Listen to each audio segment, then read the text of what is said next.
잡을 수 있어. 안 돼. 안 돼.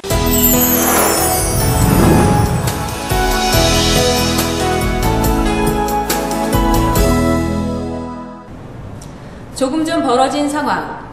혹시 드라마의 한 장면이나 남의 일이라고만 생각하고 있진 않으신가요? 하지만 서울 곳곳을 누비는 구급차 안에선 흔하게 일어나고 있는 일입니다.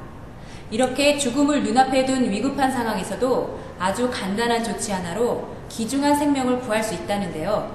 혹시 알고 계셨나요? 심정질환, 평소 정상 기능인 심장이 심질환 및 부정맥 등으로 일시적으로 갑자기 정지된 상태를 말합니다. 이때 체내 혈액순환은 정지되고 뇌와 폐 등 중요 장기에 심각한 손상을 일으키게 됩니다.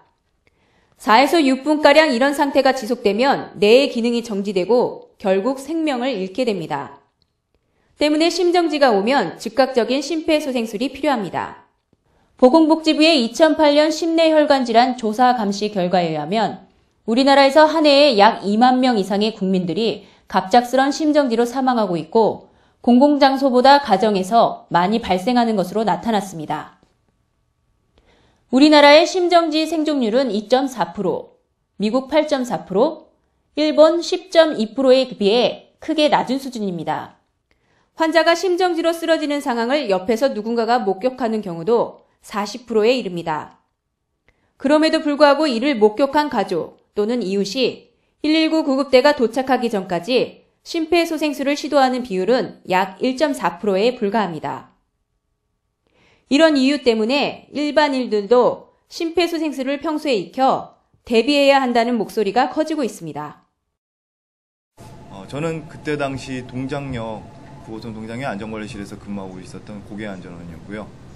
그때 당시 CCTV 화면에 한 고객분이 열차에서 다른 사람들로 부축을 당해서 끌려나오는 모습을 목격하였습니다. 일단 상황이 급하다는 걸 인지하고서 바로 개차역을 뛰어넘고 승강장으로 내려가서 상태를 확인해 본 결과 호흡하고 맥박이 멎어 있었습니다. 바로 심폐소생술이 필요하다는 판단이 생겼고요. 신발끈이나 졸라매고 있는 혁띠를 풀고 119 구조대 대원들이 올 때까지 계속 심폐소생술과 인공호흡을 실시하였습니다. 저도 그 소식을 듣고 정말 다행스럽다고 생각했습니다. 무엇보다도 그때 때마침 전달에 사고 당시 전달에 서울시 소방학교랑 강서 소방서에서 응급처치 교육인 심폐소생술 교육을 실시했었습니다. 그때 배웠던 교육이 실제 생명을 구하는데 이렇게 도움을 줄 수 있다는 게 정말 만족스럽고 보람찬 일이었습니다.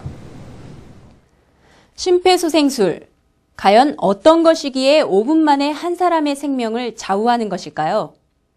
심폐소생술이란 심폐정지, 즉 우리가 흔히 말하는 심장마비가 발생했을 때 인공적으로 혈액을 순환시키고 호흡을 도와 생명 유지에 필요한 산소를 조직에 공급하는 기술입니다. 여러분, 심폐소생술이 무엇인지 궁금하지 않으세요? 지금부터 성인과 소아의 심폐소생술과 자동 제세동기 사용법에 대해 하나씩 배워나가도록 하겠습니다.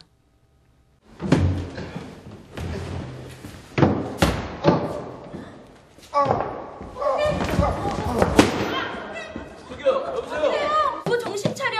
삼촌 이리 좀 와보세요! 여기 심정지 환자로 의심되는 사람이 있습니다.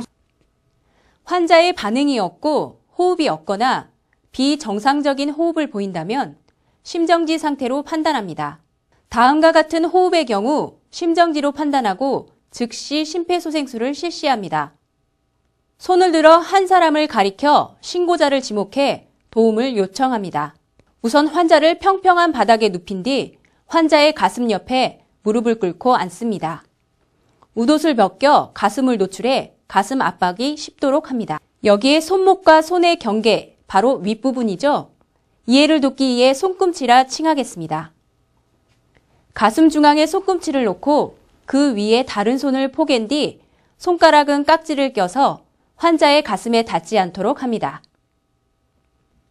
그리고 팔꿈치를 펴고 팔이 바닥에 수직을 이룬 상태에서 체중을 이용해 압박해야 합니다.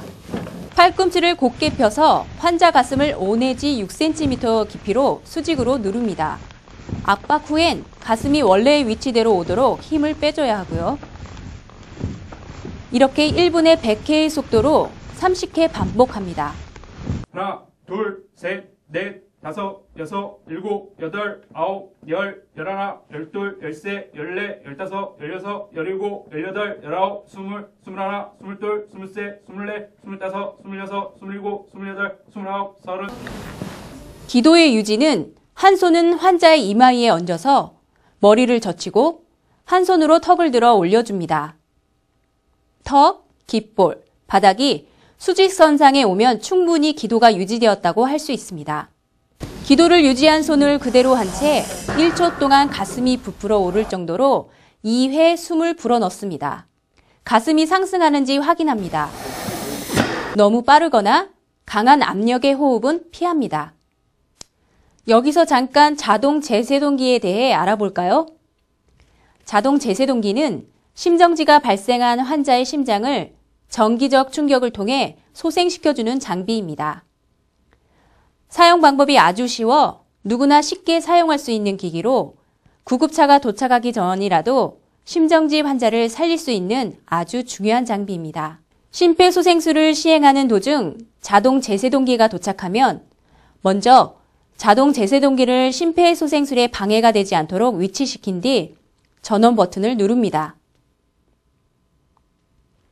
이후 2개의 패드를 포장지에 그려져 있는 대로 환자의 가슴에 단단히 부착합니다. 제세동이 필요한 경우라면 제세동이 필요합니다 라는 음성 또는 화면 메시지와 함께 자동 제세동기 스스로 제세동 에너지를 충전합니다. 이후에 제세동 버튼을 누르세요 라는 음성이나 화면 지시가 나오면 환자와 접촉한 사람이 있는지 확인한 뒤에 제세동 버튼을 누릅니다.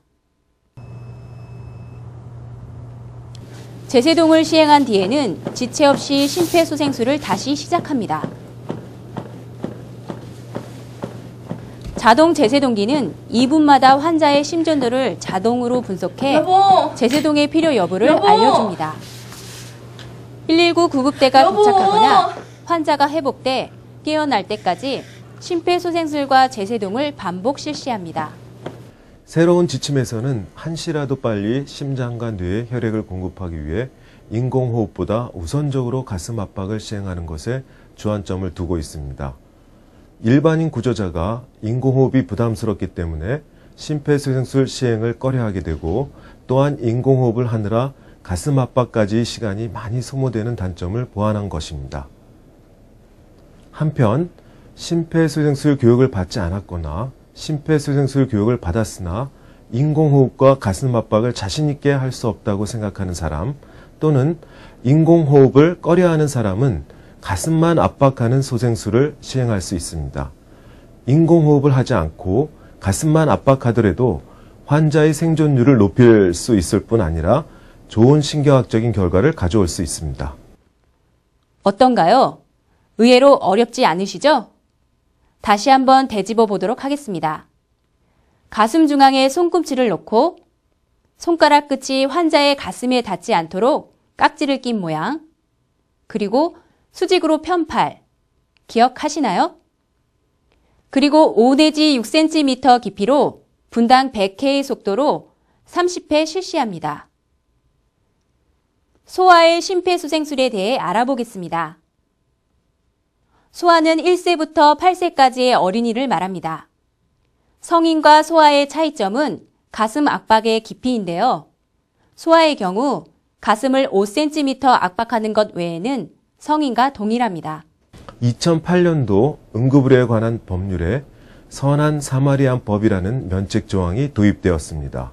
즉, 생명이 위급한 응급환자에게 응급처치를 제공하여 발생한 재산상 손해와 사상에 대하여 중대한 과실이 없는 경우 민사 책임과 상해에 대한 형사 책임을 지지 아니하고 사망에 대한 형사 책임은 감면합니다. 우리나라도 외국과 같이 선의의 구조자를 보호하는 법적 근거가 마련된 만큼 심정지 환자의 소중한 생명을 구할 수 있는 심폐소생술을 적극적으로 시행해 주시기 바랍니다. 심정지 응급처치는 심정지가 발생한 사람을 처음 발견한 목격자의 역할이 매우 중요합니다. 심정지 시 최초의 목격자인 여러분이 반드시 해주셔야 할 3가지. 일단 침착하시고 신속한 119 신고. 신고 후 심폐소생술을 시행하는 것입니다. 누구나 쉽게 배울 수 있는 심폐소생술. 나의 가족은 물론 다른 사람의 생명을 구할 수 있는 만큼 평소 지속적인 관심과 실천 의지가 무엇보다 중요합니다.